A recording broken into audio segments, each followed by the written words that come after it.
2015 working Wounded Games, and I'm here for my first CrossFit style competition.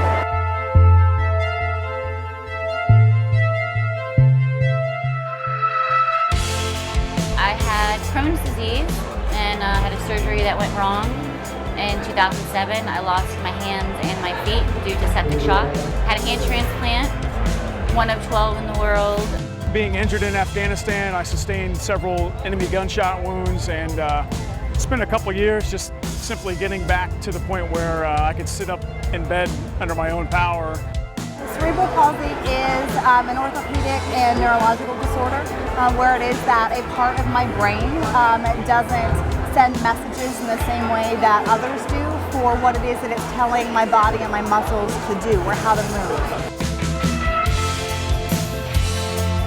I need an interview with something the Paralympic athlete, and I know him for athletics, the track and field. I invited for my box, and we start doing CrossFit. I've never let it define me. It's always been a part of me. I've actually always viewed it as a gift and a blessing for what it is that I would then be able to do for others. Really, there wasn't a lot of people out there who was a quad amputee. And I said, sure, I'll go for it. It's worth it to me, so it's been a blessing. I call them my gifts. I've got all my limbs. Luckily, the Lord blessed me that day, and the doctors in the operating rooms with saving my arm, saving my leg. We all adapt to a certain degree, and it's amazing to see these guys out here with no legs and no arms and doing these amazing workouts. He always be an athlete, and now this competition is for him. In Mexico, we don't have these competitions.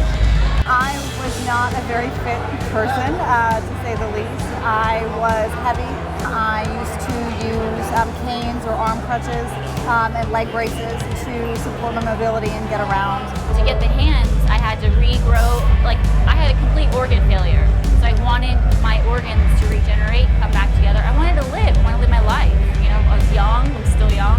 Getting CrossFit back, and lifting again, there has never been a point in my life. I've always envisioned my life having hands and lifting again.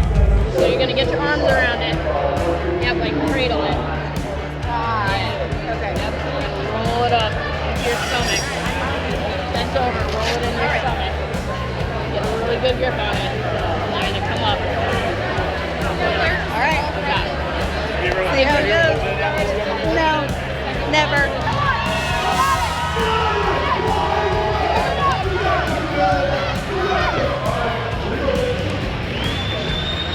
When something like that happens, is that easy to get discouraged about? It is, but it's also super motivating.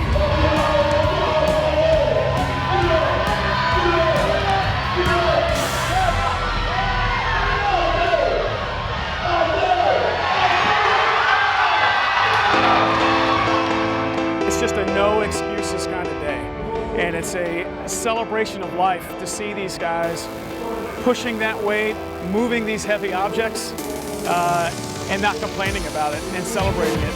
We all come from the same place. Our desires are similar, if not damn near exactly the same things. Our configuration, how we were born, if we were injured, they affect who we become, but they don't predetermine success or failure. This is my first comp. It's the first time that I've met a lot of these people in person. I started all of this because I wanted to learn to walk barefoot in the sand for my kids. This is miles beyond that. He don't have limits. It's unique. It's awesome, the CrossFit for him, because he have a dream right now. He live a dream, and many people help us to make that dream for him. I've always wanted to be healthy. I've always wanted to be, had to be fit. And really, when I died 3 times and was in the ICU for 5 months, it was just a reason to get back to get healthy again. And when I went back to start working out with no arms and no legs, I was stared at. People looked at me strange. And so for me, I just felt like I had to block all that out because I need to stay healthy and fit. No matter what the setbacks or catastrophe level stuff. And many have been through that and worse. And then some of these athletes have never been injured. You know, some of the congenital athletes always make fun of me and say, you know, stop calling me injured. I've never been hurt. I've never been hurt in my life. This is just who I am. And that's the best part too, because it is who you are today, right now, you know. It's so beautiful, the people, he knows it, it's awesome. It's other people, you know, the fight and, you know, work out every day. And it's very beautiful, the person there.